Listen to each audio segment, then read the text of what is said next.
यदा यदा हि धर्मस्य। तो आज संदीप डोंगरे प्रभु जी के जन्मदिन के उपलक्ष्य पर ये हाउस प्रोग्राम रखा गया है और माता जी के प्रभाव से और उनके भक्ति के कारण इतने भक्त लोग यहाँ जमा हुए हैं। और दो आज ट्यूसडे है, वर्किंग डे है, लेकिन फिर भी भक्त लोग आए हैं, तो ये बड़ी खुशी की बात है। तो मैं चाहता था आज थोड़ा उद्धव प्रसंग जो है, क्योंकि मैं इसके विषय में पढ़ाई कर रहा हूँ थोड़ा 11वें स्कंद से, यहाँ 2-3 श्लोक बड़े महत्वपूर्ण आते हैं भक्ति के महिमा के ऊपर।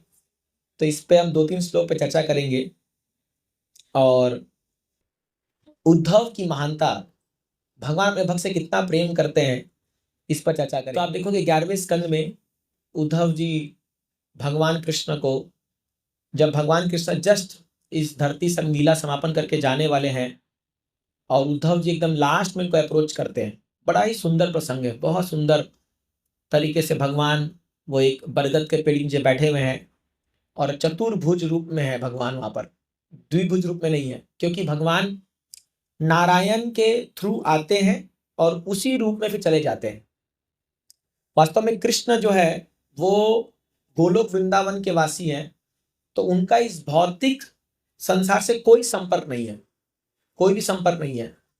तो जब भगवान प्रकट होते हैं तो आप देखोगे देवकी माँ के गर्भ से जब भगवान पहली बार प्रकट हुए तो किस रूप में हुए थे? चतुर्भुज रूप में प्रकट हुए थे और फिर वो द्विभुज में हो जाते हैं। एक्चुअली अभी देवकी का नाम लेते ही मेरे को अब उनके बारे में स्मरण हो रहा है। मेरा एक मन है मैं देवकी पे क्लास लूंगा एक दिन। वो कैसी मतलब माँ हुई होगी जो कृष्ण को जन्म दी है, तो देवकी के ऊपर एक पूरा क्लास होना चाहिए जो क्या स्ट्रगल उन्होंने बिताया है। तो एनीवे वो तो आज विषय नहीं है उसका, लेकिन तो देवकी के जब गर्भ से जन्म लिए भगवान तो चतुर्भुज में जन्म लिए, और जब भगवान इस धरती से अपने धाम को वापस गए तो भी आप देखोगे चतुर्भुज में ही गए।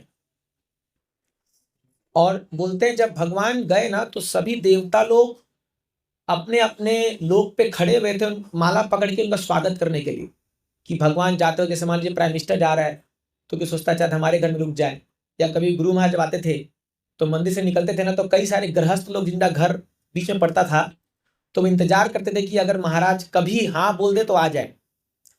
तो वैसे ही भगवान के स्वागत के लिए लोग खड़े हुए थे, लेकिन भगवान इतने साए से पार होते हैं किसी को दिखता, समझ में नहीं आता कैसे चले गए एकदम। तो जब उद्धव भगवान को अप्रोच करते हैं तो भगवान को कहते हैं कि भगवान अभी तो आप अपनी लीला समापन करने वाले हो, अब हम लोग क्या करें, क्योंकि आप तो इंडिपेंडेंट हो और आप हमारी सुनने वाले नहीं हो, और आप, मुझे समझ में आ गया कि आप धरातल को छोड़ के जाने वाले हो। हम क्या करें?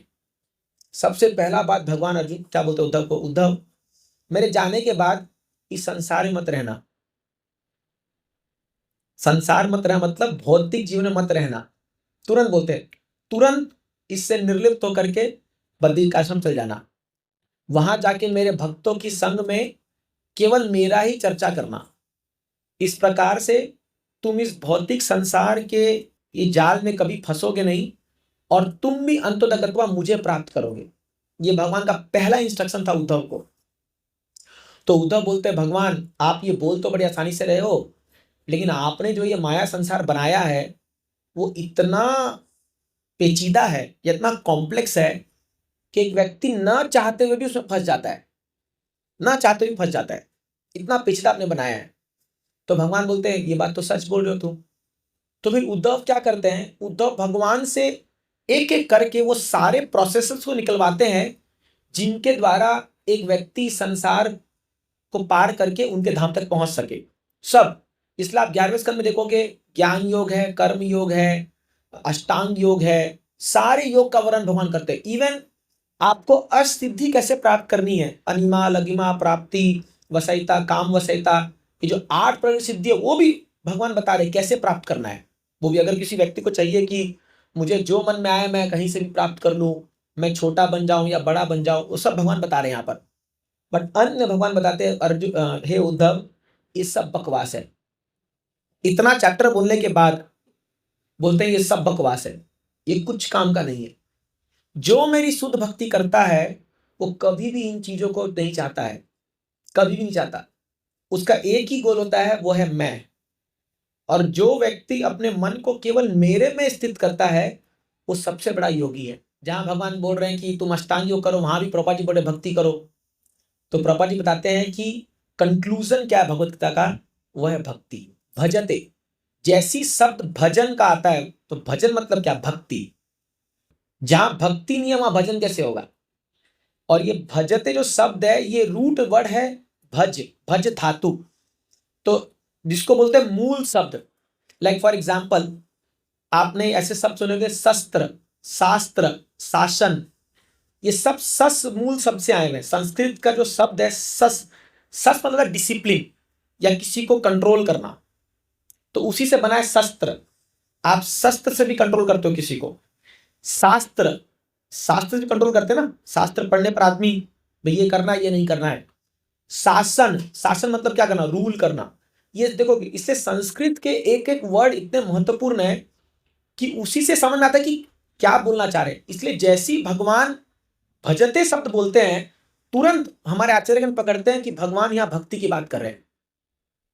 अब कैसे भजन करना है, श्रद्धावान भजते यो माम, जो श्रद्धा से मेरा भजन करता है वो सबसे बड़ा योगी है। अगर ये चीज को हम माने तो आप सब सबसे बड़े योगी हो। आप रामदेव बाबा से बड़े योगी हो। वो तो भले ही नाक दबा दबू करके बड़े हजारों करोड़ के मालिक बन गए, जो भी है, बट जो लोग भक्ति कर रहे हैं वो उनसे बड़े योगी है। ये सच बात है। तो इसमें कोई उल्टा लटकना दरकार नहीं है या कहीं पर ऐसे खड़े रहने का दरकार नहीं है जैसे हिरण्यकशिपु किया था, पूरा खड़े होकर के तपस्या करता, कोई दरकार नहीं है। और ये बात आपको लग रहा होगा कि यार ये खाली बोलने की बात, बट ये सच्चाई है। कोई भी व्यक्ति जो भगवान का श्रद्धा से भजन कर रहा है या भक्ति कर रहा है वो सबसे बड़ा योगी है। क्यों क्यों क्योंकि योगेश्वर जो है भगवान वो उनके कंट्रोल में आ जाते हैं। अभी मैं आपको ये पढ़ के सुनाता हूं यहाँ पर। तो यहाँ पर 3 श्लोक भगवान उद्धव को बोलते हैं इसके संबंध में, और मैं आपको बताता हूं इसके बारे में। न पारमेष्ठ्यम न महेंद्रधिष्ण्यम न सार्वभौमम न रसाधिपत्यम न योग सिद्धिर अपुनर्भवम वा मयि अर्पितात्मेच्छति मद विनान्यत्। ये सेम श्लोक एक और जगह में आता है भागवतम में, किसको पता है, आप पढ़ चुके हो सेम श्लोक। एटलीस्ट उसका नाम बताइए जिसने ये श्लोक बोला था। फेमस भागवतम प्रेयर में ही आता है।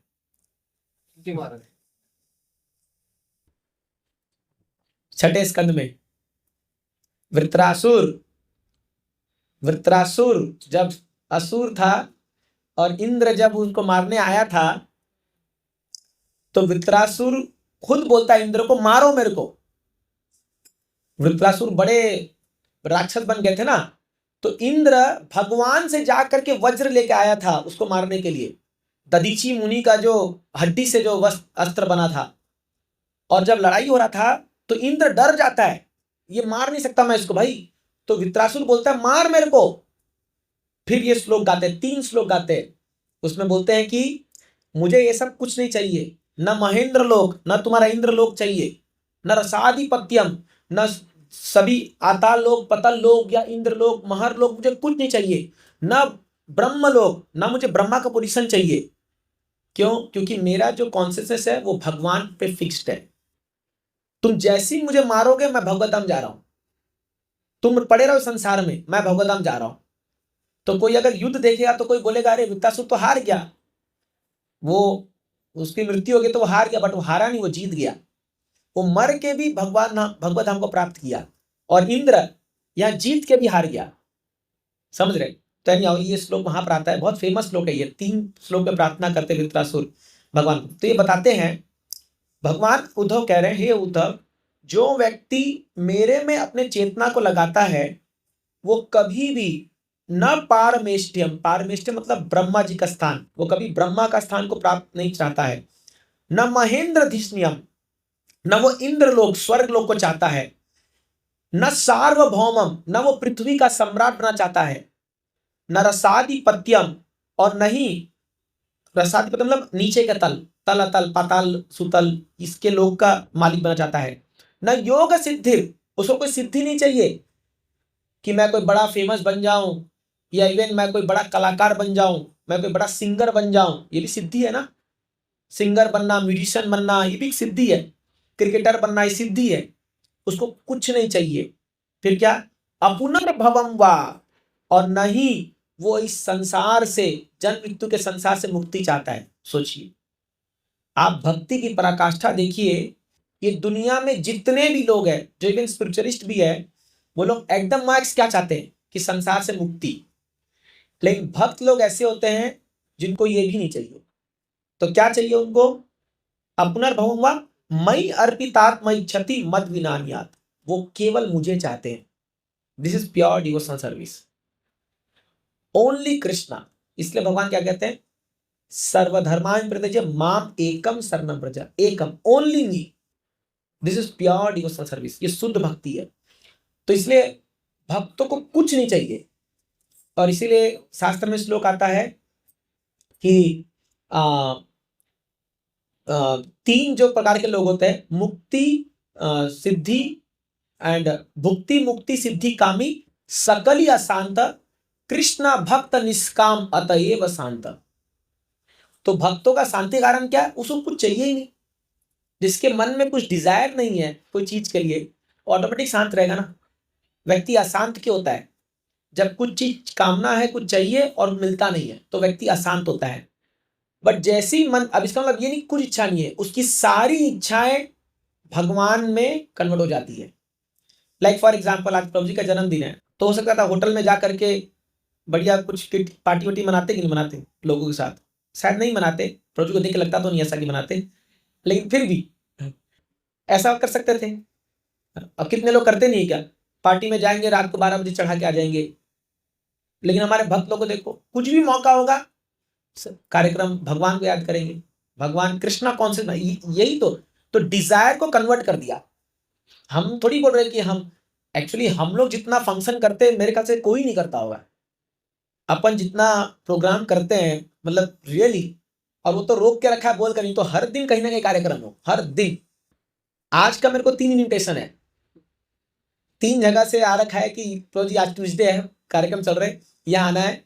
लेकिन माता जी को पहले ही बोला हुआ था, 15 तारीख बुकड है, तो इसीलिए। तो इतना कार्यक्रम है हम लोग के पास अभी कि अगर हम ऐसा सोचे ना कि बस कार्यक्रम करते रहे तो कोई अंत नहीं है उसका। और इस्कॉन में फेस्टिवल की कमी है क्या, आए दिन फेस्टिवल है। और अब तो 2 फेस्टिवल बढ़ गया। अब तक हम लोग क्या है, रामनवमी और सीता नवमी नहीं मना रहे थे, अब राम जी भी आके बैठ गए वहां पर। और सीता नवमी आ रही है अभी, उसमें भी अभिषेक होगा, सब कार्यक्रम होगा, बताइए। तो फेस्टिवल बढ़ता ही जा रहा है। ऊपर से अभी और फेस्टिवल आ रहे हैं। वो एक तालाब बना दिया वहां पर, अब बोट फेस्टिवल शुरू होने वाला है, भगवान को बोट। फिर प्रभु जी बोल रहे थे उस दिन मीटिंग में कि हम लोग काम करते हैं, हम लोग एक ना हाथी में भगवान का पालकी निकालेंगे। बोला हाथी कहाँ से लाएंगे, तो प्रभु जी बोलते हैं मंदिर के चारों ओर घुमाएंगे हाथी को। मैं भी खुश हो गया, अरे मजा आ जाएगा। तो हाथी आ जाएगा, बोले नहीं मैकेनिकल हाथी लाएंगे, ऐसा मशीन वाला हाथी बनाएंगे और उसमें राधा मदन मोहन जी को बैठा बैठा के घुमाएंगे। तो सब अपना अपना अब तरीका निकाले कि फेस्टिवल मनाओ, खाली फेस्टिवल हो, ऐसा है ही। यही तो वृंदावन है, हर दिन उत्सव है, हर दिन नित्य उत्सव है वृंदावन में। यही तो भगवान का ऐश्वर्य है। तो अभी एक भक्त को क्या चाहिए, तो भक्त ये चाहता है कि जो भी चीज मैं करूं, कृष्ण उसके केंद्र हो।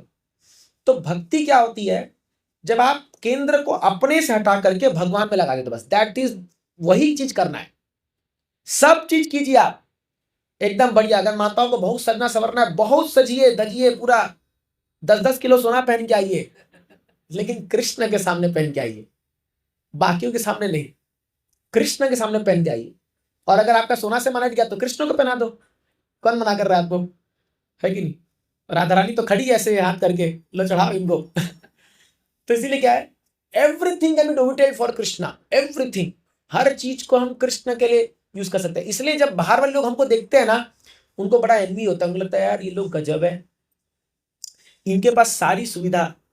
कई बार लोग मंदिर आते बोलते हैं तुम लोग यार टॉयलेट में मार्बल लगा रखे हो, तो बोलते, तो हम बोले अरे ये टॉयलेट कौन यूज करता है, हम लोग यूज करते हैं ना। मुझे अच्छे से याद है, जब गुरु महाराज ब्रह्मचारी आश्रम का उद्घाटन किए थे, तो ना सब के सब आ गए। तो उद्घाटन महाराज पित्ता काट रहे थे और सारे ऐसे बाहर के लोग आ गए।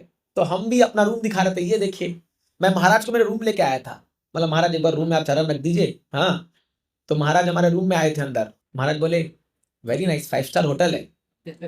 तो महाराज महाराज बोले टिक के रहना, ज्यादा ऑपलेंस अच्छा नहीं है। तो जो बाहर के लोग आए ना सब बोले बाप रे बाप, हमारा घर भी इतना ऑपलेंट नहीं था, तुम्हारा आश्रम इतना ऑपलेंट है, इतना ये था। तो फिर ऐसे आके बातचीत में बोला ठीक है आपका भी मन है ना, चलो अभी आ जाओ कल सामान लेकर के, 2-4 दिन रह के दिखाओ।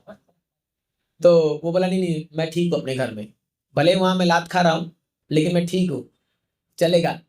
तो पॉइंट ये है कि लोग जब बाहर वाले लोग देखते हैं उनको समझ में आता नहीं है कि कैसे ये लोग कृष्ण पे सब चीज को अर्पित करके जीवन को यापन कर रहे हैं। ये उनके लिए एक मिस्ट्री है, ये उनके लिए एक मिस्ट्री है, उनको समझ में आता नहीं है चीज को। लेकिन आप देखोगे तो प्रभुपाद जी ने क्या सिखाया, प्रभुपाद जी ने ये नहीं सिखाया कि आप सजना धरना छोड़ दीजिए या धन कमाना छोड़ दीजिए या अच्छा फ्रेंड्स बनाना छोड़ दीजिए, कोई भी प्रभुपाद जी ने कभी ऐसा मना नहीं किया। प्रभुपाद जी ने खाली एक ही चीज कहा, सब चीज को कृष्ण में अर्पित कर दीजिए, सब चीज को आप कृष्ण में जैसे अर्पित करोगे वो प्यूरिफाई हो जाता है। यही तो एक बहुत बड़ा फैक्टर है भक्ति का। जैसे ही कृष्ण जुड़ गए कोई भी इस चीज में, कोई भी चीज में, वो प्यूरिफाई हो जाएगा, वो शुद्ध हो जाता है और फिर उस पर माया का असर नहीं होता। यही तो उसमें माया का असर नहीं होता। इसलिए आप देखोगे प्रभुपाद जी, एक बार प्रभुपाद जी अमेरिका में उनको स्वागत के लिए लोग आए, तो अब अमेरिकन लोग के लिए बड़ा सारे 200 भक्त लोग लॉस एंजलिस का एयरपोर्ट पे जाके कीर्तन करे, पूरा हंगामा मच गया वहां पर, और सब भी सैफरन कलर पहने हुए हैं और सब एकदम टकले हो रखे हैं और एकदम नाच रहे पागल टाइप। बोले कौन आ रहा है भाई यहाँ पर, तो प्रभुपाद जी आए। तो प्रभुपाद जी के लिमोसिन कार आई, एक लंबी सी कार आई, बड़ी कार खाली प्रभुपाद जी को स्वागत करने के लिए। तो वहां पर एक रिपोर्टर जो था वो प्रभुपाद जी जैसे ही बैठने लगे वो रिपोर्टर लोग आ गए, वो बोले स्वामी जी आप तो सन्यासी लगते हो और हमने सुना है सन्यासी बड़ा वैरागी होता है, इतनी बड़ी कार में बैठ के आप जाओगे, ये क्या मतलब है ये चीजें। तो बाबा जी ने कहा एक्चुअली क्या है ना, मेरे डिसाइपल्स जो है ना वो उतने अमीर नहीं है, वो गरीब है, इसलिए मुझे टीन का कार में ला रहे, एक्चुअली मेरे लिए सोने की कार आनी चाहिए थी। ये लोग क्या करें, बेचारे लोग गरीब है तो लिमोसिन खाली लाए, टीन का गाड़ी है ये, वास्तव में तो मेरे लिए सोने का रथ आना चाहिए था। वो रिपोर्टर भी हैरान हो गया, बोला अरे बाप रे तो और बड़ा सोचे। बट पापा जी क्या बोल रहे थे कि गुरु का सत्कार ऐसे होना चाहिए, क्योंकि साक्षात हरित्व ना हम गुरु को कैसे वो करते हैं, मतलब भगवान के समान मानते हैं, तो बोलते हैं उनके लिए सोने का रथ आना चाहिए। तब वो लोग नहीं समझ पाते रिपोर्टर लोग कि प्रभुपाद जी अपने नहीं बोल रहे चीज को, प्रभुपाद जी जो है वो अपने शिष्यों के लिए बता रहे हैं। एक बार प्रभुपाद जी को बहुत सारी अंगूठी मतलब मिली हुई थी। आप देखोगे कई फोटो में प्रभुपाद जी ऐसे हाथ का रखे और 10 उंगली में 10 अंगूठी है प्रभुपाद जी के, सन्यासी है बट 10 अंगूठी है। मैं भी पहले जब आया था मैं देख के थोड़ा सा बोला अरे क्या सन्यासी है, इतना सोने का अंगूठी, पूरा घड़ी वड़ी एकदम सोने का पहन रखे हैं। तो मैं अपने सीनियर से पूछा तो बोला अरे प्रभुपाद जी के लिए मिट्टी समान है। अब इसका उदाहरण मेरे को मिला, आपको सुनाता हूँ। एक बार क्या हुआ, प्रभुपाद जी ऐसी उनका व्यास पूजा चल रहा था, बैठे हुए थे और आप देखिए गोपाल कृष्ण महाराज के हाथ में एक घड़ी आपने देखा होगा, रोलेक्स वॉच है ना। वो वॉच महाराज आप देखोगे हमेशा हमारा ऐसे करते रहते, हमेशा आप देखना, हमेशा 2 चीज महाराज को बहुत पसंद थी, एक उनकी घड़ी और एक अंगूठी। क्यों, अंगूठी में प्रभुपाद जी का फोटो था और घड़ी जो थी आपको पता है वो 40 साल पहले महाराज को दिया था प्रभुपाद जी ने, और महाराज आज तक उसको बदले नहीं थे, अपने अंतिम समय तक बदले नहीं थे उसको अंतिम। और मैंने यहां तक सुना है कि वो घड़ी अगर बंद होती थी ना तो महाराज फिर भी उसको पहने रहते थे। और महाराज उसको ठीक करा, वो खाली अमेरिका में ठीक होती है, वो जिस कंपनी से बनी है वहीं जाके ठीक होगी वो। तो महाराज एक पर्टिकुलर डिवोटी को असाइन कर कहते कि तुम मेरी घड़ी ठीक कराओगे, और जब तक वो घड़ी ठीक होके वापस नहीं आती थी महाराज 10 बार कॉल करते थे भक्तों कहाँ है मेरी घड़ी, कहाँ है। अब बताइए महाराज का शक्ति घड़ी से कि प्रभुपाद से, प्रभुपाद से, क्योंकि प्रभुपाद जी ने घड़ी दी थी। महाराज के लिए 1 करोड़ का घड़ी भी लाने को तैयार हो जाएंगे, इतने सारे उनके बड़े बड़े शिष्य लोग थे, बट उनका आसक्ति घड़ी से नहीं है। कोई देखेगा अरे क्या ये घड़ी को बार बार कर रहा है, आसक्ति प्रभुपाद जी से। तो इसीलिए कोई भी जब स्पिरिचुअल चीज आती है ना तो एक भौतिकवादी व्यक्ति के लिए वो एक मिस्ट्री है, उसको समझ में नहीं आ सकता कि क्या इसका चेतना क्या बोल रहा है। इसीलिए वैष्णवेर क्रिया मुद्रा विज्ञान न बुझाए, एक वैष्णव क्या करता है वो बड़े बड़े विद्वान लोग नहीं समझ पाते। तो प्रभुपाद जी ऐसे बैठे थे, अब उनको ना कई लोग गिफ्ट ला के देते, व्यास पूजा था तो प्रभुपाद जी सबका मन रखने के लिए क्या करते थे, जो भी कुछ लाया पहन लेते थे। तो जैसे तो इनके बगल में एक शिष्य बैठा था जो बाद में किताब लिखता है, उसमें ये पॉइंट लिखता है, मैं पढ़ा वहां पर, वो लिखता है मैं प्रभुपाद जी को देख रहा था तो एक व्यक्ति आया जो प्रभुपाद जी के लिए एक सिंपल एक घड़ी लाया। तो प्रभुपाद जी जो घड़ी पहने थे उसको उतार करके किसी को पकड़ दे दिए और वो पहन लिए। फिर थोड़ी देर बाद एक व्यक्ति सोने की घड़ी लाया, तो प्रभुपाद जी ने वो सोने की घड़ी पहनी और ये घड़ी उतार के दे दी। फिर किसने रॉलेक्स बहुत ही महंगा घड़ी लाया, तो प्रभुपाद जी ने वो रॉलेक्स घड़ी पहना और इस सोने का घड़ी उतार के दे दिया किसी को। फिर प्रभुपाद जी के लिए अगेन कोई एक व्यक्ति सिंपल घड़ी लाया, क्योंकि बहुत सारे लोग थे। प्रभुपाद जी ने देखा भी नहीं और वो रॉलेक्स उतार के पकड़ा दिया और वो सिंपल घड़ी पहन लिया और वही रहा उनके हाथ में।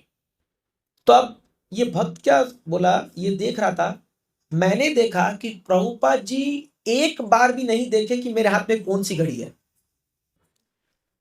नहीं तो अगर अपन होते तो रॉलेक्स को पहले एक पॉकेट में रख लेते, फिर जो पहन रहा है नेवर। आपको पता है अंतिम समय में प्रभुपाद जी की जितनी अंगूठियां घड़ियां सब थी ना, वो ही प्रभुपाद जी ने इस्कॉन के नाम पे डोनेट कर दी, उनके बच्चों और उनके घर वालों के नाम पे नहीं करी, वो नहीं करी, उनका विल में है ये। अभी आप गोपाल कृष्ण महाराज का विल पढ़ेंगे नहीं, आप तो सुना होगा आपने। तो इसलिए क्या होता है, प्रभुपाद गुरु महाराज ने लिखा है मेरी एकमात्र संपत्ति मेरे विग्रह हैं Gaura Nitai, my only asset is my deities, लिखते हैं गुरु महाराज। जबकि आपको पता है गुरु महाराज के नाम पे कम से कम वृंदावन में 10 फ्लैट होंगे, उनके नाम से उनके शिष्यों ने 10 फ्लैट लेके रखा हुआ है वहां पर कि महाराज कभी तो आके इस घर में रुकेंगे, क्योंकि बड़े बड़े शिष्य हैं उनके दिल्ली से सब लोग।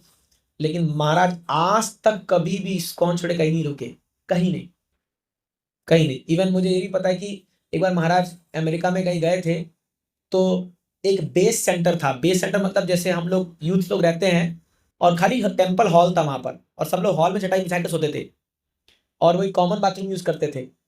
तो महाराज के लिए उन्होंने गेस्ट हाउस बुक किया, एक बड़ा मतलब अच्छा होटल में रूम बुक किया। तो महाराज प्रोग्राम कर लिए, फिर महाराज को बोले महाराज आपका स्टे गेस्ट हाउस में है। बोले क्यों? बोले इस्कॉन का प्रॉपर्टी कौन सा है? बोले इस्कॉन तो एकदम छोटा सा जगह है और वहां कोई रूम नहीं है, एक ऐसा हॉल है खाली वहीं। बोले मैं वहीं सोऊंगा। महाराज जब उनकी उम्र 70 एज की थी, बोले मैं वहीं सोऊंगा, मेरा चटाई बिछाओ और मैं वही कॉमन बाथरूम यूज करूंगा। Just imagine. तो इसलिए क्या है कि अब हम लोग क्या है, हम लोग ये सब डिटेल जानते नहीं है, तो हमको लगता है कि अरे ये लोग, क्योंकि उनका अटैचमेंट जो है वो प्रभुपाद जी से। महाराज आज तक कभी भी कोई प्रॉपर्टी में नहीं रुके जो इस्कॉन की नहीं है, क्योंकि महाराज बोलते थे कि जो प्रॉपर्टी, क्योंकि मेरे पिता प्रभुपाद है, वो मेरे गुरु है, वो मेरे पिता है, जहां वो मुझे स्थान देंगे वही मेरा स्थान है, मैं और कहीं नहीं जाऊंगा। तो इसलिए क्या है, एक डिवोटी का जिंदगी क्या होता है, जहां कृष्ण और गुरु का जो संपत्ति है वो अपना संपत्ति मानता है, ये मेरा है, बाकी हर चीज उसके लिए व्यर्थ है। एवरीथिंग एल्स, वो जो भी वो चीज देखता है उसको लगता है ये बेकार है, ये मेरे लिए कचड़ा है। तो इसीलिए इसको बोलते हैं कृष्ण भावनामृत। जब उसकी चेतना पूरी तरह से कृष्ण में समाई हुई है, तो तब वो जाके बोल सकता है कि मुझे कुछ नहीं चाहिए, because is so happy in Krishna consciousness, ये बोलता है। अब देखिए नेक्स्ट लोग भगवान क्या बोलते हैं उद्धव को, बड़ा सुंदर। यू कैन इमेजिन कि भगवान उद्धव को यह बात बोल रहे हैं, एक 1-to-1 में सामने बैठे उद्धव और भगवान यहाँ बैठे हुए हैं, और ये बात बोले, क्या बोलते हैं उद्धव, न तथा में प्रियतमा आत्मयोनिर्न शंकर, न च संकर्षणो न श्री नैवात्मा च यथा भवान। ये बोलते हैं हे उद्धव, हे मेरे प्यारे उद्धव, इस पूरे ब्रह्मांड में नहीं ब्रह्मा, नहीं भगवान शिव और नहीं संकर्षण, संकर्षण मतलब बलराम, हाँ उसे बलराम है, और नहीं श्री मतलब लक्ष्मी देवी, गॉडेस ऑफ फॉर्चून, मुझे इतने प्रिय है जितना तुम मुझे प्रिय हो। वो तो छोड़िए, उसके बाद और एक बात बोलते हैं भगवान, ये सबको बात छोड़ दो, इवन आत्म योनि, इवन मुझे, मैं अपने आप को इतना प्रेम नहीं करता जितना मैं तुमको प्रेम करता हूं। उद्धव को ये बोल रहे। सोचिए तो उसको क्या फील हुआ होगा उस समय, सोचिए। और अभी भगवान जाने वाले हैं छोड़ करके। भगवान बोलते हैं उद्धव, मुझे दुनिया में श्री तक का नाम ले दिया, लक्ष्मी मतलब अपनी पत्नी है, धर्म पत्नी है उनकी, भगवान जो कभी भगवान का चरण कमल नहीं छोड़ती है। और भगवान उद्धव को बोलते हैं, उद्धव मुझे दुनिया में कोई और प्रिय नहीं है, न ब्रह्मा नहीं, शिव नहीं, बलराम मेरे बड़े भाई नहीं, मेरी पत्नी नहीं, मैं खुद भी मेरे को प्रिय नहीं हूं जितना तुम मुझे प्रिय हो। ये उद्धव को बोलते हैं। जब उद्धव ये सुनते हैं तो उनका हार्ट ऐसा मेल्ट होता है ना कि अभी कैसा लगे आदमी को, अभी भगवान छोड़ के जाने वाले हैं उनको। फिर भगवान एक और श्लोक बोलते आगे, बोलते हैं, ये बहुत सुंदर श्लोक है, निरपेक्षम मुनिम शांतम निर्वैरम समदर्शनम अनुव्रजामि अहम नित्यम पूयेति आंग्री रेणु भी। इसका मतलब सुनिए, अंग्री रेणु भी, अंग्री मतलब होता है पांव, चरण, और रेणु मतलब होता है रज, रेणु मतलब डस्ट पार्टिकल। बोलते हैं, हे उद्धव, मेरे भक्तों के चरण कमलों की धूल से मैं इस पूरे ब्रह्मांड को पवित्र करता हूं। तो जब मेरे शुद्ध भक्त चलते हैं ना इस दुनिया में, भ्रमण करते हैं, जहां जहां वो पांव रखते हैं वो जगह पवित्र हो जाता है। ये बोल रहे हैं भगवान। फिर क्या बोलते हैं, क्यों? क्योंकि मेरे भक्त सदा मुझ में रहते हैं, क्योंकि जहां मेरे भक्त जाएंगे मैं वहां जाऊंगा, मैं उनके पीछे पीछे चलता हूं। जैसे मैं कई बार कह चुका आपको, एक बार ये सूरदास जी गीत गा रहे थे, जो बड़े महान संगीतकार हुए, तो इतना सुंदर गीत गा रहे थे, इतना सुंदर गा रहे थे कि राधा रानी पीछे भी चलने लगी। बड़ा सुंदर गीत गा रहे थे, इतना भाव में गा रहे थे कि राधा रानी जो है ना वो वृंदावन में गा रहे थे तो पीछे चलने लगी ऐसे। अब जब राधा रानी चल रही है तो उनका जो पाँव में पायल बता था, झन झन झन झन झन आवाज हो रहा था, तो इनको डिस्टर्ब हो रहा था, तो ये रुक गए। तो वो बोली, क्यों रुक गए तुम, गाओ गाओ और अच्छा लग रहा है। बोले, कुछ आवाज डिस्टर्ब कर रही है मेरे को, ये किसी का तो पायल का आवाज है। तो तुरंत राधा रानी पायल निकाली, पकड़ा दी, इनको ही पकड़ा दी, लो आप रख लो। तो इतने भाव में थी राधा रानी, कृष्ण गीत गा रहे थे, पकड़ा दी पायल। तो फिर एक गीत गाना शुरू किया, राधा रानी से सुन रही है। तो अब बहुत समय बीत गया, अब राधा रानी को वापस जाना था, क्योंकि क्या एक्चुअली क्या है, राधा रानी अभी उन अपने ससुराल में रहती है ना, जटिला कुटिला है ना, तो अगर उसको पता चला कि पायल नहीं है तो समझ जाएंगे कि ये कृष्ण के पास गई थी। तब इसको वापस, अब तो भाव में दे दी लेकिन वापस चाहिए इसको। अब ये तो पकड़ के रख लिया अपने एकदम इसमें, और अब राधा ने बोला, अरे बाबा अब क्या करें, ये तो फंस गई मैं। तो फिर ये कृष्ण को याद करती है राधा रानी, और जैसी राधा रानी याद करती है कृष्ण प्रकट हो जाते हैं। अब ये इतना सुंदर गीत गा रहे हैं कि कृष्ण भी एकदम भाव में हो रहे हैं, अब दोनों चल रहे हैं पीछे पीछे, राधा और कृष्ण दोनों धम धीरे धीरे चल रहे हैं और गीत सुने जा रहे हैं एकदम। तो फिर राधा रानी बोलती है, अरे मेरे पायल, इधर जाने का टाइम हो गया, अभी मेरी सास आ जाएगी, बहुत डांटेगी।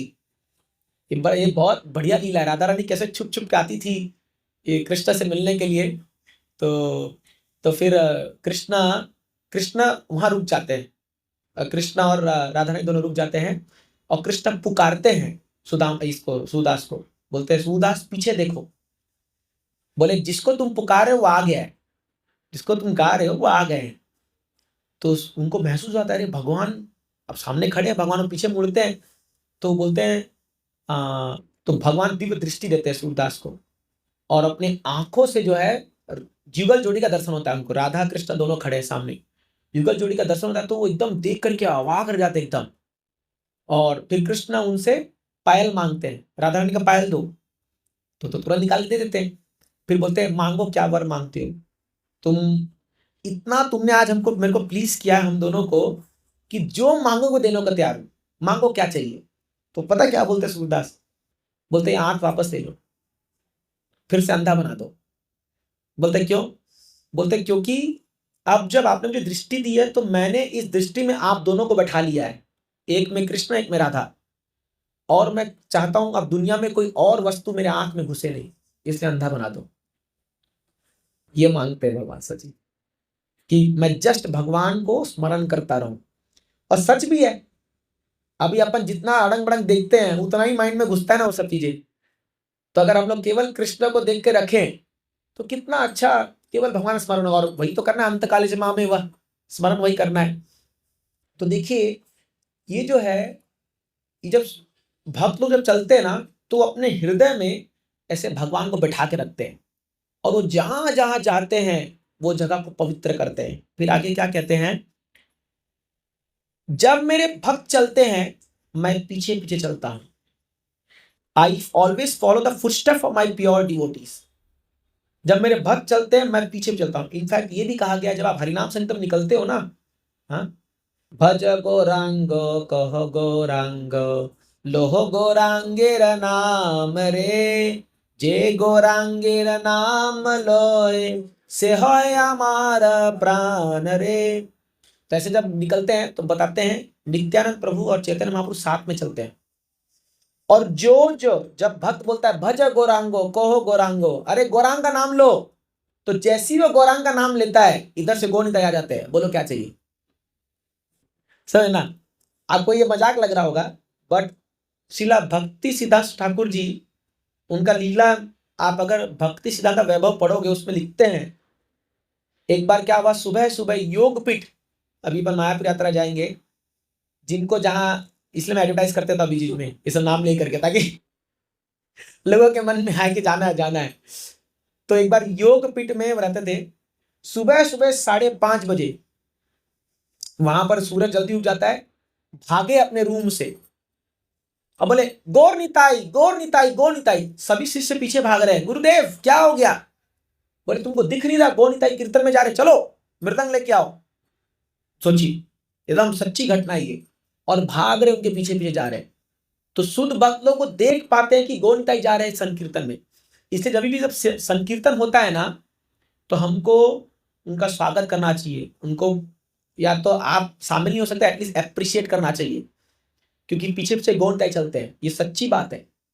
और जहां एक बार प्रभुपाद जी मेलबोर्न में गौर निताई को एस्टैब्लिश किए, मेलबोर्न ऑस्ट्रेलिया में गौर निताई का विग्रह स्थापित किए। प्रभुपाद जी क्लास दे रहे थे, देते थे रोने लग गए, एकदम देते थे पूरा आंख में आंसू आ गया, और रोते रोते बोल रहे हैं you all are so fortunate. बोले तुम लोग इतने पतित हो, मैंने you are so fallen, western world था ना, you are not qualified to receive Gaur Nitai, but they are so merciful. वो इतने दयालु हैं, परम करुणा पहु दुई जन निताई गौर चंद्र, इतने दयालु हैं कि तुम लोग का उद्धार करने के लिए प्रकट हो गए यहाँ पर मेलबोर्न में। और प्रभुपाद जी लिटरली देख पा रहे थे कि गौर निताई सही में आ गए हैं। अभी उनके लिए तो खाली विग्रह थे, लेकिन प्रभुपाद जी के लिए एक्चुअली में वो भगवान को देख रहे थे कि भगवान आ गए हैं उद्धार करने के लिए। प्रभुपाद जी रोने लग गए एकदम बोलते बोलते। तो इसलिए क्या है, जहां जहां भक्त जाएगा ना, प्रभुपाद जी जहां जहां गए भगवान को स्थापना करके आ गए। दैट इज हिज पोटेंसी, उनकी पावर है वो। तो यहाँ पर उद्धव को ये बोल रहे हैं, ये Uddhav, I always follow the footstep of my pure devotees who are free from all personal desire, wrapped in thought of my pastimes, peaceful without any feelings of enmity and of equal disposition everywhere। क्योंकि मेरे भक्त सभी को समान दृष्टि देखते हैं, वो लोग सबसे प्रेम करते हैं और सबके कल्याण के बारे में सोचते हैं, इसीलिए मैं उनके पद चिन्हों को फॉलो करता हूं। वो जहां जहां जाएंगे मैं पीछे पीछे चलता हूं। इसीलिए अगर आपको रियली भगवान को प्राप्ति करनी है तो भक्तों का चरण पकड़ो। एटलीस्ट प्रभुपाद जी का हमको चरण पकड़ना होगा। We just follow in their footstep. इसीलिए रूप गोस्वामी भी क्या कहते हैं अनुयायी में, तद अनुराग जनानुगामी, जो ये श्लोक है उपदेश सार में बताते हैं कि उपदेश का सार क्या है, what is the essence of all instructions. एक शुद्ध भक्त के पद चिन्हों को पकड़ के चलते चलो, बस जस्ट गो मूव फॉरवर्ड। वो आपको ठा करके भगवत के सामने खड़ा कर देगा। Just follow pure devotee, that's why we are following Prabhupada. इसलिए हम बार बार लोगों से कहते हैं इनसे डेविएट मत होइए। We have to take very strong shelter of Srila Prabhupada, there is no other way. मतलब अभी हम सब लोग भगवान की कृपा से बड़े भाग्यशाली है कि हम एक प्योर डिवोटी जो स्वयं चैतन्य महाप्रभु के पार्षद है, उनके पद चिन्हों को फॉलो करना शुरू कर दिया। हम सब लोग 4 नियम पालन कर रहे हैं, 16 माला जप कर रहे हैं, जो इस्कॉन के नियम है। We just do this हम खाली ये करते रहेंगे जीवन के अंत तक, हो गया हमारा उद्धार। प्रभुपाद जी खुद लेके जाएंगे हमको भगवत धाम, ये प्रभुपाद जी गारंटी है। और कई बार हम लोग गुरु माँ से पूछ चुके, गोपाल कृष्ण महाराज से कई बार हम पूछ चुके, महाराज हम लोग तो ठीक से भक्ति नहीं कर रहे, भजन नहीं कर रहे हैं, हम लोग का क्या होगा, अभी तक तो खाने पीने में कंट्रोल नहीं आ रहा है। ये नहीं, महाराज बोले कुछ टेंशन नहीं है, जस्ट फॉलो 40 प्रिंसिपल्स, 16 माला जप करो, प्रभुपाद जी को फॉलो करो, you are going back to God. महाराज ने बोला हमेशा महाराज नहीं बोलते थे, हमेशा just chant 16 now, follow 40 principles and follow Prabhupada, हमेशा। तो इसलिए क्या है, हम लोग के लिए बात बहुत सिंपल है, बस डेविएट नहीं होना है, इधर उधर मत झांकिए, इधर उधर मत जाने का प्रयास कीजिए, एक तक प्रभुपाद जी को फॉलो करते रहेंगे। हम जैसे भी हैं प्रभुपाद जी हमको बैठा देंगे भगवान के सामने, ये लो कृष्ण ये रहे सामने। ये आपको मजाक लग रहा होगा, लेकिन ऐसे कई लोगों का अनुभव है, प्रभुपाद जी के शिष्यों का अनुभव है। अभी रिसेंटली एक माता जी प्रभुपाद शिष्य शरीर छोड़ी, तो उनका रिकॉर्डेड है, उनका अंतिम समय का प्रभु जी उनका रिकॉर्डेड है। मतलब क्या हुआ कि वो जस्ट बॉडी छोड़ने वाली थी, और एकदम सिंपल भक्त है, कोई बड़े जीबीसी, कोई बड़े ऐसे कोई महान गुरु या बड़े प्रचारक नहीं थे, सिंपल अपना घर में 16 माह जप करना, वही जो गृहस्थ लोग करते फॉलो कर रहे थे।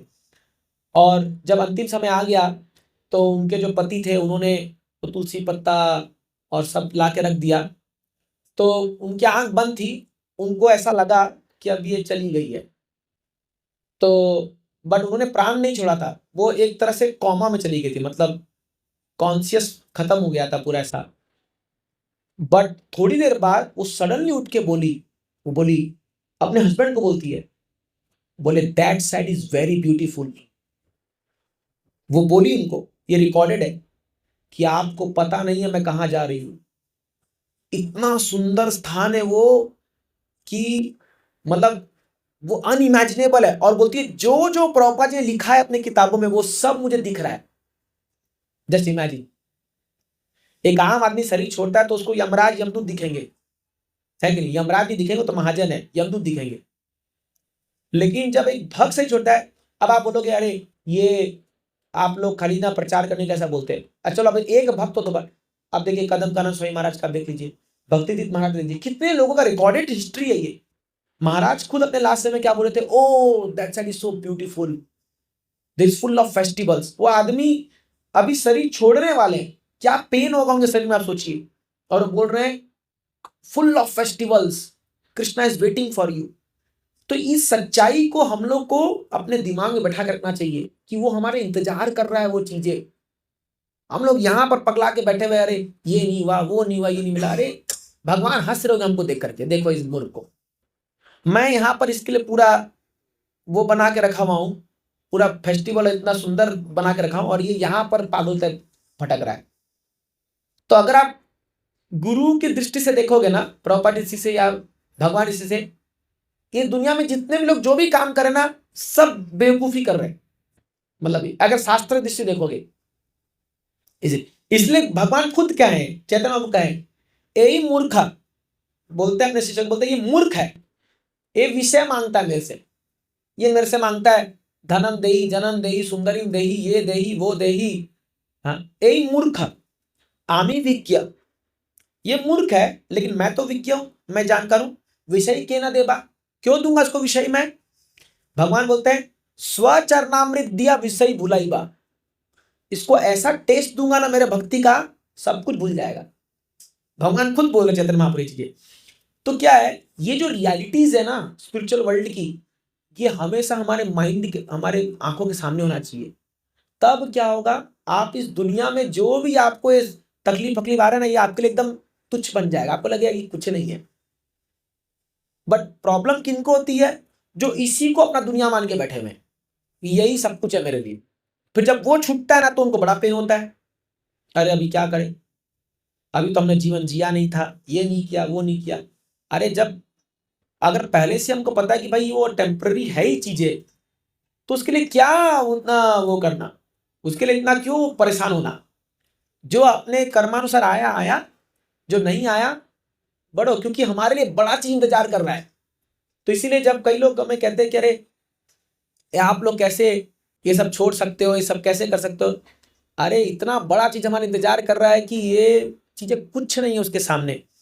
तो भगवान उद्धव को जो बता रहे हैं वो यही चीज बता रहे हैं, उद्धव तुम मेरे शुद्ध भक्त हो और तुम जो है इस लफड़े मत पड़ना। मेरे जाने के बाद तुम जो है बद्रिकाश्रम जाओ, वहां तुमको मेरे शुद्ध भक्तों का संग मिलेगा और वहां जाके मेरी कथा करो, मेरा चर्चा करो, और ऐसे करते करते तुम मेरे धाम को प्राप्त कर जाओगे।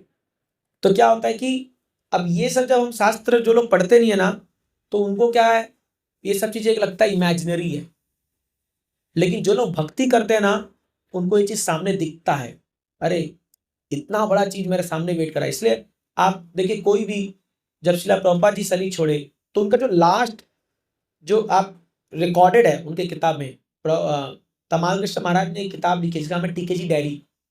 तो प्रभुपाद जी के लास्ट जो नवंबर, प्रभुपाद जी ने नवंबर 14 1977 14 नवंबर 1977 में शरीर छोड़ा था। तो अक्टूबर 15 से लेकर नवंबर 14 तक एक एक दिन का रिकॉर्ड लिखा है उसमें उन्होंने, कि प्रभुपाद जी क्या खाए, क्या बोले, एक एक दिन। तो मैं उसको पूरा पढ़ लिया, उस किताब को पूरा ऐसी रात है। और आप देखिए प्रभुपाद जी का कॉन्शियसनेस क्या था। तो जब उनसे आके कोई पूछते थे ना, Prabhupada ji do you have any desire, कुछ चाहिए आपको, तो कहते कुछ नहीं, कुछ नहीं चाहिए, I am satisfied. Prabhupada ji ने बोला ही, एक बार प्रभुपाद जी ने बोला कि मैं 10 दिन से कुछ खा नहीं रहा हूं, मुझे नींद ऐसी आ नहीं रही है, there is no question of sleeping, eating, mating, defending का कोई सवाल ही नहीं है, आई एम लिबरेटेड नाउ, मैं मुक्त हो चुका हूं। सोचिए इतना पेन में बैठे हुए वो और वो मुक्त हो चुके। तो एक भक्त आकर के रोने लगा प्रभुपाद जी से, प्रभुपाद आपकी क्या स्थिति हो गई है, आप इतने बूढ़े हो गए हो, शरीर पूरा गल गया है। प्रभुपाद जी बोले डोंट थिंक, तुम्हारा ये हाल नहीं होगा। वो बड़ा यंग था, 21 साल का कोई ड्यूटी होगा, बोले तुम्हारा भी हाल होने वाला है, ज्यादा मत उसको सोचो, हम सबका ही होने वाला है। तो इसलिए अभी हम लोग जब अभी हाल फिलहाल में 2-4 ऐसे जगह गए जहां पर वो किसी के मृत्यु हो गई, बॉडी में गए, तो मैं, मेरे को बोलने के लिए बोले, मैं सबको यही बोला, बोला भाई इसमें कोई नई बात नहीं है, ये अपन सबके साथ भी होने वाला है, बस यही है फर्क है कि अपने पास अभी टाइम है तैयारी करने के लिए। अब इनके पास टाइम नहीं है, ये जो यहाँ लेटे हुए हैं इनके पास, अब मैं तरीके से बोला, नहीं तो वो मेरे को वहां पर जूता चप्पल मारते, नहीं तो, लेकिन मेरे को समझाया कि देखिए जब आप ये चीज देख रहे हो कि इनके साथ अभी अब इनके पास समय नहीं है। एक हमारे बहुत बड़े डोनर अभी शरीर छोड़े जिन्होंने 50 एकड़ जमीन दिया, तो पहले उनकी जो पत्नी थी बहुत अगेंस्ट थी इस्कॉन के, मतलब बहुत एकदम। एक बार हम उनके घर चले गए थे, उन्होंने हमको प्रसाद करके बुलाया था, तो मैं जैसे ही वो माता जी से पहली बार मिला, मैं बोला अरे बाप रे हो गया अब तो काम। तो मतलब ऐसा लग रहा था, लेकिन बाद में अचानक से वो भक्तों के संग में आके बहुत बड़ी भक्त बन गई वो। और आप यकीन नहीं मानेंगे, मतलब अभी वो ज्यादा अच्छा भक्ति करने लगी। तो जब प्रभु जी का शरीर छूटा ये हुआ, तो वो माता जी भी हमको बुलाई, मैं तो चौंक गया देख करके। आप यकीन नहीं मानेंगे, इस्कॉन से इतने भक्त गए थे उनके घर ना, पूरा एकदम, हम लोग भी थे, हम लोग कीर्तन किए, और पूरा उनका जो अंतिम पूरा सब इस्कॉन वालों ने किया, पूरा सब कुछ। फिर माता जी का कॉल आता है, प्रभु जी आपको ना इस संडे भी आपको प्रसाद के लिए आना है पूरा। फिर उनका मंदिर में कार्यक्रम भी हुआ, उनका बहुत अच्छा कार्यक्रम हुआ। तो और वो माता जी इतनी ग्रेटफुल थी इस्कॉन को कि धन्य है कि हम इस्कॉन से जुड़े। और वो बहुत कॉन्फिडेंट थी कि उनके हस्बैंड जो है उनको बहुत अच्छा जीवन मिलेगा आगे। उनको पूरा विश्वास था कि भक्त लोग आए, बहुत सेटिस्फाइड थी वो। पहले बड़े एंटी थी, अगेंस्ट थी, लेकिन बाद में एकदम भक्ति में आ गई वो, एकदम ब्राह्मण भोजन किया, इस्कॉन में प्रोग्राम किया, सब कुछ किया। तो आप देखोगे ये भक्ति, हम लोग कितने फॉर्चुनेट है हम लोग, कि हम अपने जीवन को कितना सुंदर तरीके से जी रहे हैं। और हमारा जो अंतिम समय जो आने वाला है, जब भी जिसका भी आए, वो बहुत सिक्योर्ड है, कोई डरने की बात नहीं है हम लोग को। वी आर वेरी सिक्योर्ड, हम लोग का जीवन जो है वो कोई चिंता ही नहीं है हम लोग को बिल्कुल भी। क्योंकि अपन बस अपन को ऐसा लगेगा, पता है कैसा आपको फील होगा, जैसे ये एक फ्लैशलाइट की तरह होगा, जैसे आप यहाँ रोल खत्म हुआ वहां शुरू, ऐसा लगेगा।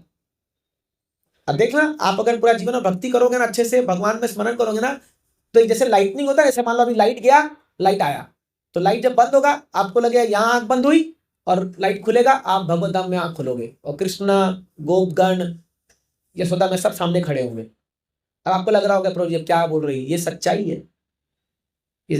मैंने वृंदावन में कथा सुनाई थी ना गोप कुमार की, उसमें यही तो बताया था ना, वो जब जाते हैं तुरंत देखते हैं सामने कृष्ण उनको स्वागत करने के लिए खड़े हैं और कृष्ण आकर के एम्ब्रेस करके उनको लोटपोट हो जाते हैं पूरा जमीन में। सोचिए, तो जब तक हम लोग इस सच्चाई को अपने सामने नहीं रखेंगे तो हमको इंस्पिरेशन कहां से आएगा। तो इसीलिए as devotees we should always focus on these things. कह रहे हाँ कि मेरा, तब हम एकदम बिंदास जी पाएंगे, एकदम हमको फिर कोई अटैचमेंट नहीं रहेगा। यहाँ से हम रहेंगे दुनिया में बट हम दुनिया के नहीं रहेंगे। हम लोग अपना सारा काम करेंगे बट हमारा चेतना कहाँ फिक्स्ड है, वहां पर। जैसे ही बुलावा आया, हाँ ठीक है यहाँ बाय बाय बोल के चलो ऊपर। अब जैसे गुरु महाराज जब गए तो देहरादून में उनका शरीर छूटा, हॉस्पिटल में थे, तो जब हॉस्पिटल से बॉडी लेके आ रहे थे ना उनको स्ट्रेचर पे, तो वहां पर एक कोई सेंटिमेंटल डिवोटी, गुरु महाराज वापस आ जाओ, गुरु महाराज वापस आ जाओ, रो के। मैं बोला अरे महाराज जहां गए ना, महाराज वहां से बोले तो तुम उधर आ जाओ है कि नहीं। महाराज बोले अरे मूर्ख, मेरे को वहां बुला रहा है, तू इधर आ मेरे पास, है ना। तो दैट शुड बी फीलिंग। तो उनको, हमको लग रहा होगा कि इधर महाराज चले गए, आपको हमें दुख है, बट हमको नहीं पता महाराज किस स्थिति में होंगे, है कि नहीं, कहाँ महाराज गए होंगे वहां पर।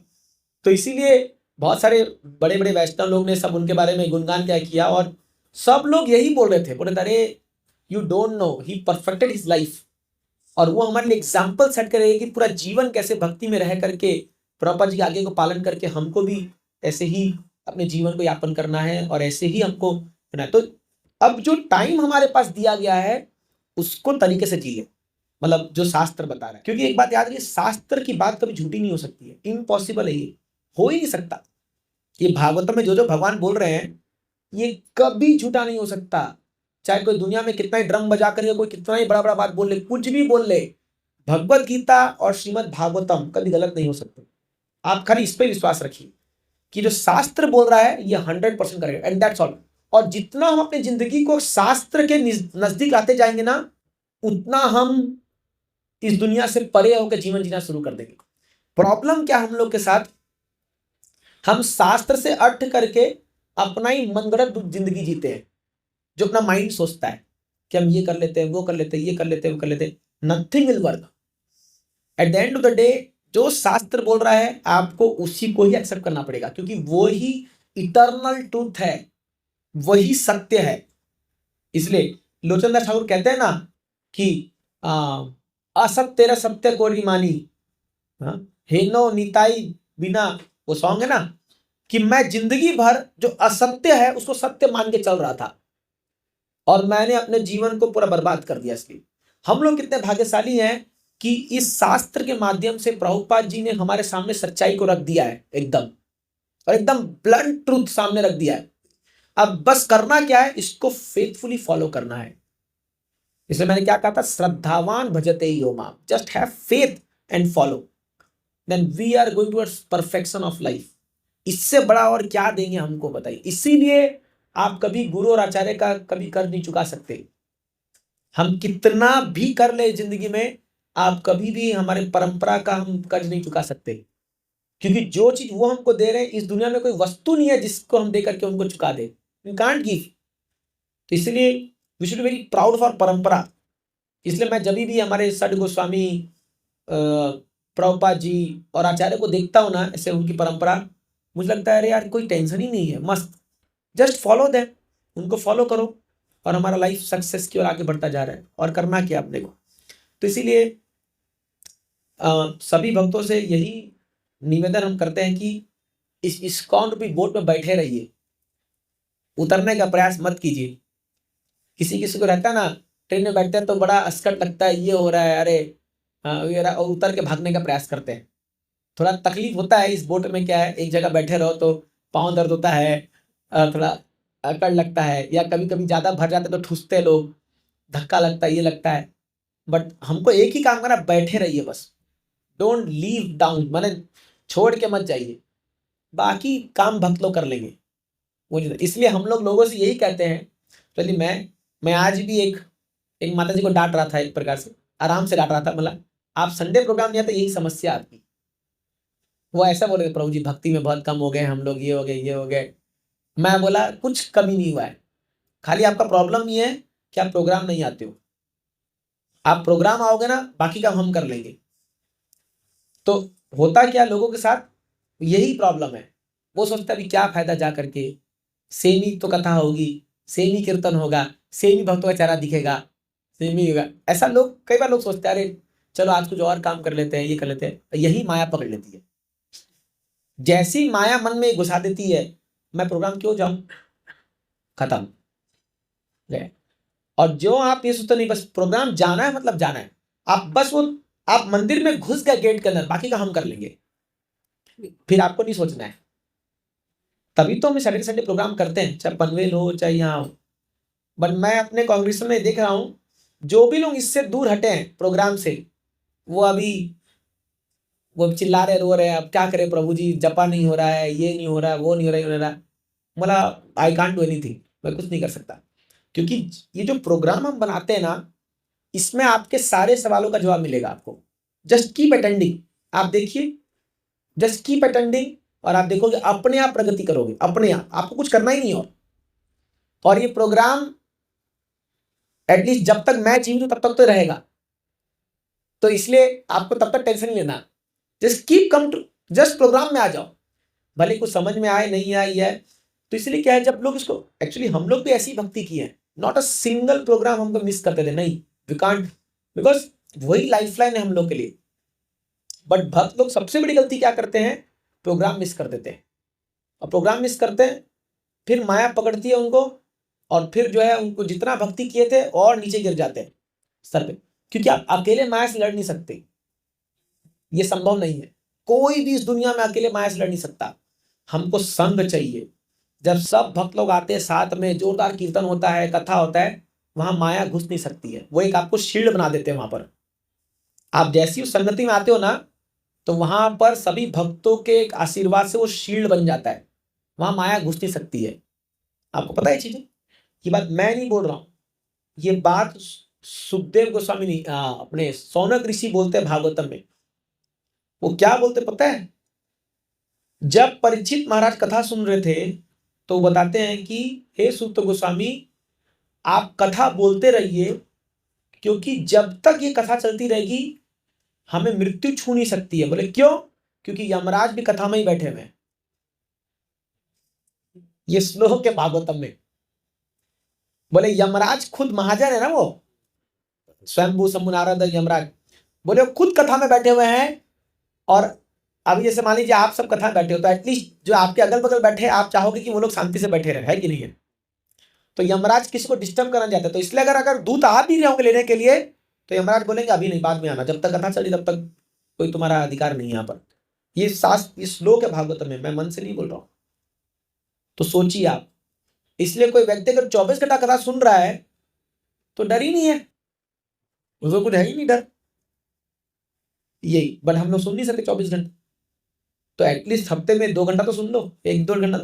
जैसे आप संगति में आ गए, आप माया फ्री जोन में आ गए हो। कई लोग बोलते हैं कहां जाए जहां माया से बचेंगे, वही स्थान है सत्संग, भगवान की जहां चर्चा हो रही है, जहां हरि कथा होती है, जहां वार्तालाप होती है, वहां ये माया, यमराज, कली वली, ये सब कुछ नहीं आ सकता। ये संभव नहीं है, ये संभव नहीं है। इसलिए हम लोग कैसा नहीं, जहां कथा हो रही है जाके बस बैठ जाओ। मैं ऐसे भक्तों को जानता हूं इस्कॉन में, जो आज 30-30 साल से भक्ति कर रहे हैं, लेकिन जहीं पर भी कथा होगी ये लोग मौजूद रहेंगे। जहीं पर भी, ये लोग बड़े प्रचारक नहीं होंगे कुछ नहीं, लेकिन जहीं पर भी, भले एक जूनियर भी कथा दे रहा होगा, मान लीजिए कोई 5 साल वाला भक्त कथा दे रहा हो, वो बैठ के सुनते रहेंगे वहां पर कथा। इतना फेथ है उनको भगवान की कथा में। बट दिक्कत क्या, लोगों के साथ उनका माइंड जो है ना, उनको डिस्टर्ब कर, उनको बोलता है नहीं क्या दरकार है, बहुत सुन लिया, अभी क्या है, ये प्रभु जी को सुन सुन के बोर हो गया हम लोग, सेम चीज बोल बोल के दिमाग खराब कर दिया हमारा। ठीक है, आप हमको मत सुनने आइए, लेकिन एटलीस्ट उस संगति में तो आ जाइए। और मैंने देखा है, जैसी 2-3 क्लास कोई मिस करता ना, मैं आपको मेरे अनुभव से बता रहा हूं, मेरे को 100% पता है वो चौथे हफ्ते वो फोन करेगा, प्रभु जी बहुत गड़बड़ हो गया है। या वो आएगा मंदिर मिलने के लिए और बोलेगा प्रभु जी सब गड़बड़ चल रहा है, घर में सब टेंशन हो रहा है, ये हो रहा है। मैं बोला आप कहाँ थे 2 हफ्ता से, क्या करें प्रभु जी, ये आ गया वो आ गया। मैं बोला तो क्या करो, तो अब मैं आपसे पूछा अब क्या करें बताओ। व्हाट्सएप स्टेटस बदल जाता है। हाँ, स्टेटस बदल जाता है। तो समझ गए, इसलिए क्या है, ये जो प्रोग्राम्स हम लोग बनाते हैं ना इस्कॉन के, जो ये इसको नहीं, अब देखना हम लोग को, हम 15 साल हो गए, हम लोग 2 बार भागवतम सुन चुके हैं पूरा बैठे, फिर भी हमको डांट के बैठाया जाता है भागवतम में। सुबह कई बार हम लोग जाते हैं तो हमारे सीनियर्स भी डांटते हैं, भागवतम क्यों मिस कर रहे हो, सुनो बैठ करके।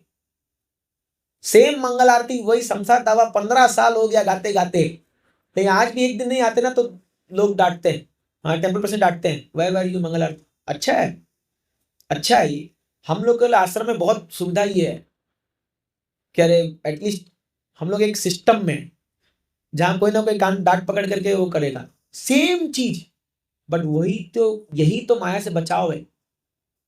लेकिन गृहस्थों के लिए वो क्या इंडिपेंडेंट है ना, वो तो अपना घर में रहते हैं, अब कौन बोल सकता है, अभी कुछ भी अगर कोई बहाना कोई मार सकते हैं ना, तो जी पेट सिर दुख रहा था, ठीक है भाई क्या करेंगे।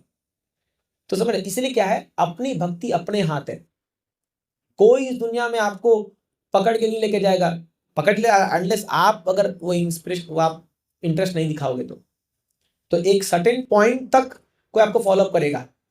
जैसे कई, अभी मुझे कई 2-3 लोग बोले कि प्रभु जी पहले ना कॉल आता था हमको क्लास जाने के लिए, आजकल कॉल नहीं आता है। तो मैं बोला क्या आप बूढ़े हो तब तो कॉल करेंगे आपको, 2 साल कॉल किया ना, अब आपको इतना बुद्धि नहीं आ रहा कि आपको खुद से आना है। अब लिटरली आप यकीन नहीं मानूंगा, अभी भी कुछ लोग हैं जो मुझे बोलते हैं प्रभु जी आजकल कॉल नहीं आता है। मतलब आप किस दुनिया में जी रहे हो, कॉल आएगा तभी आप मंदिर आओगे, मतलब आप इतने वीआईपी हो कि आपको कॉल करेगा तो आप मंदिर आओगे। हाँ, अब मान लो कुछ कुछ ये हो गया, हॉस्पिटल को से कॉल आएगा तब जाओगे हॉस्पिटल, हाँ आ जाओ चेकअप के लिए आ जाओ, डॉक्टर जी बुला रहे हैं आपको। जब आपकी नीड होती है आप भाग भाग के जाते हो, जाते हो कि नहीं जाते हो। तो वैसी टेम्पल हमारी नीड है, ये कोई वो नहीं है कि एक टाइम पास जगह नहीं है, ये हमारी जरूरत है, ये हमारी नीड है, ये हमारा खाना पीना है। अगर हम यहां नहीं जाएंगे तो कहां जाएंगे, फिर तो माया के पास जाएंगे ना। तो इसीलिए क्या है, कॉन्ग्रीगेशन डिवोटीज जो लोग को स्ट्रांग बनना है, they have to make sure कि हमको हफ्ते में एक दिन एटलीस्ट संडे टेम्पल जाना है, मतलब जाना है, देयर इज नो अल्टरनेटिव। कुछ दिन और कुछ आ गया लीव इट, बाद में देखा जाएगा। बट ये एक्चुअली ये गुरु महाराज ने नियम, प्रॉपर नियम बनाया था चीजें कि सभी गृहस्थ भक्तों को हफ्ते में एक दिन मंदिर आना चाहिए और सेवा करना चाहिए, ये उनका नियम था। इसलिए मैं स्ट्रांगली बोल रहा हूँ इस चीज को, मैं मेरे से नहीं बोल रहा हूँ। तो क्या तब जाकर के हम एक शील्ड के अंदर आग बन जाएंगे, और करते करते करते करते अभी आप यकीन नहीं मानेंगे, मैं ऐसे ऐसे गृहस्थ भक्तों को देखता हूँ, संडे सुबह 3 बजे आते हैं मंदिर में और रात को 11 बजे जाते हैं। रियली, हमारे नीलांबर सेवा प्रभु एक डिवोटी हैं, हर दिन सुबह मंदिर का जो दरवाजा वो खोलते हैं, और वो गृहस्थ डिवोटी है। सब मंदिर का जो पहला दरवाजा जो खोलते हैं ना, और जो प्रॉपर जी को उठाते हैं, वो एक गृहस्थ डिवोटी, आप यकीन मानोगे। उसकी 2 बेटी है और वो कोरियर का जॉब करते हैं। हर दिन सुबह ऐसा हो जाए किस दिन की हम मंगल आरती मिस कर देंगे, बट वो कभी मंगल आरती मिस नहीं करेगा, कभी नहीं। मैं तो आज तक देखा नहीं उसको, आज तक नहीं देखा उसको, मैं, मेरे को 8 साल हो गए, 9 साल हो गए। क्या डेडिकेशन आप सोचिए। और संडे को सुबह मंगल आरती से लेकर के सुबह का प्रसादम सर्विंग, दोपहर का सर्विंग, शाम का करके लास्ट को 10-11 बजे संडे रात को जब अपना प्रोग्राम खत्म होता है ना, तब मैं उसको देखता हूँ जाते वक्त कि वो जा रहे हैं मंदिर में सर्विंग। तो हमें भी ऐसा धीरे धीरे प्रयास करना चाहिए, एटलीस्ट हफ्ते में एक दिन, हफ्ते में एक दिन एटलीस्ट टेम्पल को देना चाहिए। आप कोई बोलेंगे एक दिन तो हमको अपने लिए मिलता है, वो भी आप टेम्पल करें, लेकिन क्या करें, आपके पास समय नहीं है ना, और है कि नहीं। और अभी ये ट्रेनिंग नहीं डालोगे तो बाद में कहां से, जब आप वानप्रस्थ लोगे तब कहां से आप लोग मंदिर, आपको अटैचमेंट होगा, है कि नहीं है। तो इसलिए क्या है, ये सभी गृहस्थों के लिए, अभी रिकॉर्डिंग भी हो रहा है इसलिए हम टाइटल दे देंगे मैसेज फॉर गृहस्थास, है ना। तो इसलिए क्या है, हम जितना सीरियस बनेंगे उतना स्पिरिचुअल रियलिटीज हमारे सामने दिखने लग जाएगी हमको, जितना रियली मैं आपको बता रहा हूं एकदम। और जितना आप अपने आप को से दूर भगाओगे उतना आप फिर वही, मतलब क्या, वो बहुत ही चीज आपके सिर में बैठे रहेगी। तो सबके पास लिमिटेड समय है, उसी अवधि में हमको अपना कंप्लीट करना है भक्ति, ये सोच के चलिए। We have to finish this job in this lifetime, आपको 2-4 जन देना तो वो आपकी इच्छा है,